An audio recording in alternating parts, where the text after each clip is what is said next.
नमस्कार, मैं हूं चंदन भारद्वाज और आप देख रहे हैं आर्या न्यूज। दिल्ली की राउज एवेन्यू कोर्ट से शराब नीति मामले में एक बड़ा फैसला सामने आया है।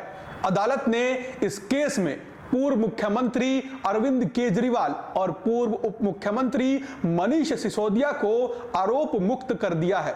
कोर्ट के इस फैसले के बाद आम आदमी पार्टी के नेताओं की प्रतिक्रियाएं भी सामने आने लगी हैं। दिल्ली सरकार में मंत्री और आप नेता आतिशी ने कहा कि भगवान के घर में देर हो सकती है लेकिन अंधेर नहीं। उन्होंने कहा कि यह फैसला दिखाता है कि सच्चाई का रास्ता भले ही मुश्किल हो लेकिन अंत में जीत सच्चाई की ही होती है। आतिशी ने आरोप लगाया कि इस मामले ने देश के सामने दो बातें साफ कर दी, एक बीजेपी का षड्यंत्र और दूसरी अरविंद केजरीवाल की ईमानदारी। वहीं आपके दिल्ली प्रदेश अध्यक्ष सौरभ भारद्वाज ने भी कोर्ट के फैसले का स्वागत किया। उन्होंने कहा कि यह फैसला एक नजीर बनेगा और इससे यह साबित होता है कि आज भी कुछ लोग ईमानदारी से अपना काम कर रहे हैं। साथ ही सौरभ भारद्वाज ने कांग्रेस नेता अजय माकन पर भी निशाना साधते हुए कहा कि वे बीजेपी के लिए काम कर रहे हैं। अब इस पूरे मामले पर सौरभ भारद्वाज और आतिशी ने और क्या कुछ कहा, सुनिए जरा। देखिए, कोर्ट का यह आदेश दिखाता है कि सच्चाई का रास्ता मुश्किल हो सकता है, उस पर संघर्ष हो सकता है, लेकिन जीत आखिरकार सच्चाई की होती है।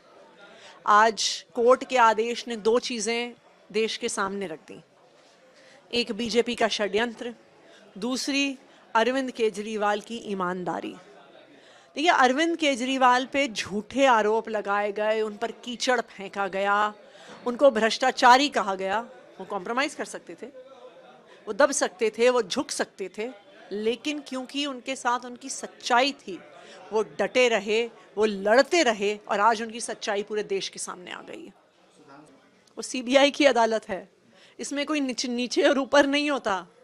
जो भी ट्रायल होना है सीबीआई का केस का, वो सीबीआई की अदालत में होता है और ना इसमें कोई बेल नहीं मिली है। इस केस को खारिज कर दिया गया है कि ये केस ट्रायल में जाने लायक ही नहीं है, इसमें कोई सबूत ही नहीं है कि इस केस को सुना ही नहीं जाएगा। तो जो तमाचा सीबीआई के मुंह पर, केंद्र सरकार के मुंह पर, बीजेपी के मुंह पे आज कोर्ट ने मारा है, बीजेपी के नेताओं को आके अरविंद केजरीवाल से माफी मांगनी चाहिए। देखिए, आज हमें कुछ कहने की जरूरत नहीं है, आज पूरी दुनिया देख रही है कि किस तरह अरविंद केजरीवाल पर झूठे आरोप लगाए गए, किस तरह अरविंद केजरीवाल को भ्रष्टाचारी दिखाने की कोशिश की गई। लेकिन भगवान के घर में देर है, अंधेर नहीं है, आखिरकार सच्चाई की जीत हुई है। देखिए, हमारा ये मानना है कि ये देश के लिए बहुत बड़ा मामला है, देश के लिए एक बड़ी नज़ीर है, क्योंकि आज इस देश में सबसे बड़ी समस्या भ्रष्टाचार हो गया है। हर आदमी आईएएस बनते ही सोचता है कि मैं बस किसी तरीके से अरबपति बन जाऊं। आप किसी अफसर के यहाँ चले जाइए, आप उसके घर जाइए, पता चलेगा फला जगह प्रॉपर्टी है, फला जगह प्रॉपर्टी है, फला जगह हिस्सेदारी है, फला जगह जो है ये है। ये इतनी लूटपाट क्यों हो रही है? क्योंकि आज इस देश के अंदर कोई ईमानदार नहीं रहना चाहता। हर आदमी सोचता है लूटो और अपने बच्चों के लिए बढ़िया करके जाओ। नेता तो वैसे ही बदनाम थे, ज़्यादातर नेता भ्रष्ट हैं, ज़्यादातर अफसरशाही भ्रष्ट है, अब तो जुडिशरी पे भी भ्रष्टाचार के आरोप लग रहे हैं। तो अगर ऐसे में अगर कुछ ईमानदार लोग काम कर रहे हैं, जैसे वो आईपीएस अफसर थी संजीव चतुर्वेदी, दुर्गा शक्ति नागपाल, एक और अफसर थे, इन लोगों को आप प्रताड़ित करते हैं, इसको कभी यहाँ कभी वहाँ कभी वहाँ। हाई कोर्ट जज हैं मुरलीधर, जस्टिस मुरलीधर, उन्होंने एक फैसला सरकार के खिलाफ कर दिया तो आपने रातों रात उन्हें ट्रांसफर ही कर दिया।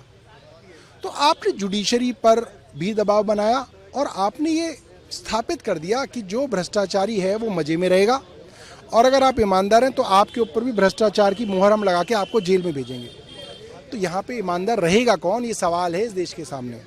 आज इससे एक उम्मीद जगी है, एक आईएएस की तैयारी करने वाला बिहार में बैठा हुआ लड़का अब सोचेगा नहीं, ईमानदार रह सकते हैं, ईमानदार रहना चाहिए, देश के लिए करना है, समाज के लिए करना है। तो ये बड़ी मिसाल है। देखिए, अजय माकन तो बीजेपी के आदमी हैं, 10 साल हमारी सरकार चली, वो सरकारी कागज अजय माकन को कहाँ से मिलते थे? वो आरटीआई लगाते थे? नहीं, वो सरकारी अफसर एलजी को देते थे, एलजी अजय माकन को देते थे।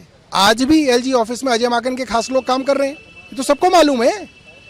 तो अजय माकन तो कांग्रेस में रह के बीजेपी का काम करते हैं और इस तरीके के लोगों की वजह से ही तो कांग्रेस बर्बाद हुई है। ये तो सबको मालूम है, सिर्फ राहुल गांधी जी को नहीं मालूम।